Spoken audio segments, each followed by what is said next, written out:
ఈ మధ్య కాలంలో అనేకమైనటువంటి బాధాకరమైనటువంటి వార్తలు చూసిన నేపథ్యంలో మీ అందరితో నేను మాట్లాడాలనుకున్నాను. ప్రభుత్వం ముందు కొన్ని డిమాండ్స్ పెట్టాలనుకున్నాను.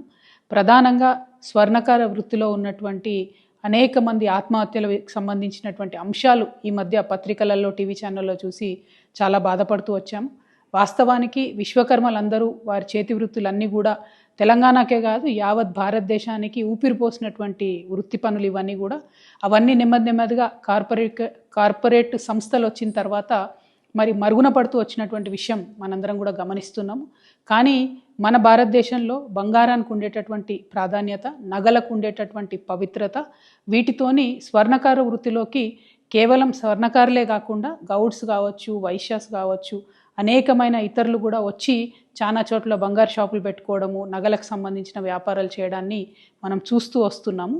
అయితే పెద్ద పెద్ద సంస్థలు, మలబార్ లాంటి సంస్థలు, ఇంకోటి పెద్ద సంస్థలు వచ్చినటువంటి నేపథ్యంలో, రెడీమేడ్ షాపులు వచ్చినటువంటి నేపథ్యంలో స్వర్ణకారులకు వారి జీవనము నడవడమే ఇబ్బందిగా జరుగుతున్నటువంటి పరిస్థితిని కూడా మనం గమనిస్తున్నాం. అయినా ఒక మహిళగా ఒక మెట్టెలు చేయించాలన్నా, ఒక మంగళసూత్రం చేయించాలన్నా మనం ఇప్పటికి కూడా స్వర్ణకారుల దగ్గరికే పోతాం తప్పితే బంగారం షాపుకి పోయి కొనుక్కోవాలని అనుకోము.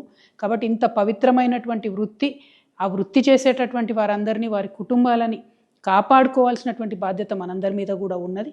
ముందుగా స్వర్ణకారుల మిత్రులందరినీ కూడా నేను కోరుతా ఉన్నాను, ఏ సమస్య కూడా జయించలేనిది కాదు. మనందరం కలిసికట్టుగా ఉండి జయిద్దాం. దానికి సంబంధించి మీరు మనసు బాధపట్టుకోకండి, ఆత్మహత్యలకు మాత్రం మీరు వెళ్ళొద్దండి. సైనైడే ఇవాళ పెరగన్నమయ్యేటటువంటి పరిస్థితి మరి స్వర్ణకారుల విషయంలో జరుగుతున్నది. చాలా బాధాకరంగా ఉన్నది.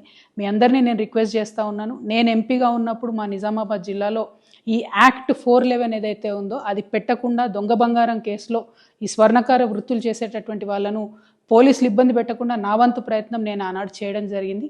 కానీ ఇవాళ ఇది రాష్ట్ర వ్యాప్తంగా చాలా పెద్ద ఎత్తున జరుగుతున్నది. ఈవెన్ ఏపీ, తెలంగాణ 2 రాష్ట్రాల్లో కూడా చాలా పెద్ద ఎత్తున ఈ సమస్య ఉన్నది. ఈ సమస్య పరిష్కారం అయ్యే విధంగా నేను ఇవాళ ఒక ఎమ్మెల్సీగా ఉన్న ఒక బాధ్యతాయుతమైనటువంటి సంస్థ జాగృతి నడుపుతున్నటువంటి వ్యక్తిగా, బీసీ ఉద్యమంలో మరి పోరాటం చేస్తున్నటువంటి ఒక వ్యక్తిగా మీ అందరికీ నేను అండగా ఈ యాక్ట్ 411 సవరించేంత వరకు కూడా పోరాటం చేస్తానని ఈ సందర్భంగా మీ అందరికీ తెలియజేస్తూ ఉన్నాను. మీరు మానసికంగా ధైర్యంగా ఉండండి. ఎట్ ద సేమ్ టైం నేను ప్రభుత్వాన్ని కూడా డిమాండ్ చేస్తూ ఉన్నాను, పోలీసులు తమ పని సులువు చేసుకోవడానికి దొంగ కన్నా ముఖ్యంగా వెళ్ళి స్వర్ణకారులను పట్టుకోవడం జరుగుతూ ఉన్నది. ఇది వారి ఆత్మగౌరవానికి సంబంధించినటువంటి అంశం, వారి కుటుంబ భద్రతకు సంబంధించినటువంటి అంశం. కాబట్టి పోలీసు వాళ్ళు చాలా సున్నితంగా ఈ వ్యవహారాన్ని డీల్ చేయాలని చెప్పి కూడా నేను కోరుతా ఉన్నాను. ఎట్ ద సేమ్ టైం మనం అభివృద్ధి కోసం కూడా చాలా ప్రయత్నం చేయాలి. కాంగ్రెస్ పార్టీ కామారెడ్డి డిక్లరేషన్లో వృత్తి పనిదారులందరికీ కూడా ప్రతి జిల్లా హెడ్ క్వార్టర్లో 5 ఎకరాల స్థలం ఇచ్చి షాపింగ్ మాల్స్ కట్టిస్తామని చెప్పడం జరిగింది.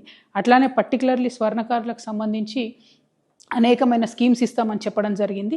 ఆ స్కీమ్స్ అమల్లోకి తీసుకొచ్చినట్టయితే మన స్వర్ణకారుల బిడ్డలు కూడా కార్పొరేట్ సంస్థలకు తీసిపోని విధంగా ధీటుగా మంచి బ్రాండ్స్ని కూడా నిర్మించేటటువంటి సత్తా ఉన్నవాళ్ళు, సెంటిమెంటలీ మాకు మహిళలందరికీ స్వర్ణకారులే కావాలి కాబట్టి స్వర్ణకారులు చేసే వృత్తిలో ప్రభుత్వం తోడ్పాటు అందించాలని చెప్పి ఈ సందర్భంగా నేను డిమాండ్ చేస్తూ ఉన్నాను.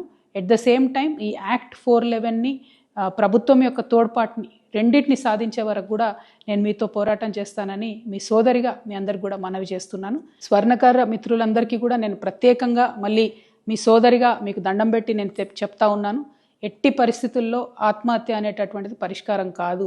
మీకు ఏదన్నా చిన్న ఇబ్బంది జరిగినా కూడా ఖచ్చితంగా సోషల్ మీడియానో, నా ఫోన్ నంబరో ఏదో ఒక విధంగా మమ్మల్ని రీచ్ అవ్వండి. పోలీసుల విషయమైనా ఇంకోటైనా తప్పకుండా మీకు అండగా మేము నిలబడతామని చెప్పి తెలియజేస్తూ ఉన్నాను.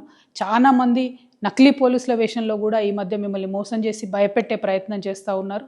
అటువంటి ట్రిక్స్కి పడిపోకుండా దయచేసి ఇమీడియట్గా పోలీసులకు కంప్లైంట్ చేయండి, లేదా దగ్గర ఉన్నటువంటి నాయకులను అప్రోచ్ అవ్వండి. అల్టిమేట్గా ముందు మనం బతికుంటేనే పోరాటం చేయగలుగుతాం, ముందు మనం బతికుంటేనే మన బిడ్డలకు మంచి భవిష్యత్తు ఇవ్వగలుగుతాం. కాబట్టి ఆత్మహత్య వైపుగా వెళ్ళవద్దని చెప్పి స్వర్ణకార మిత్రులందరినీ కూడా నేను ప్రార్థన చేస్తాను.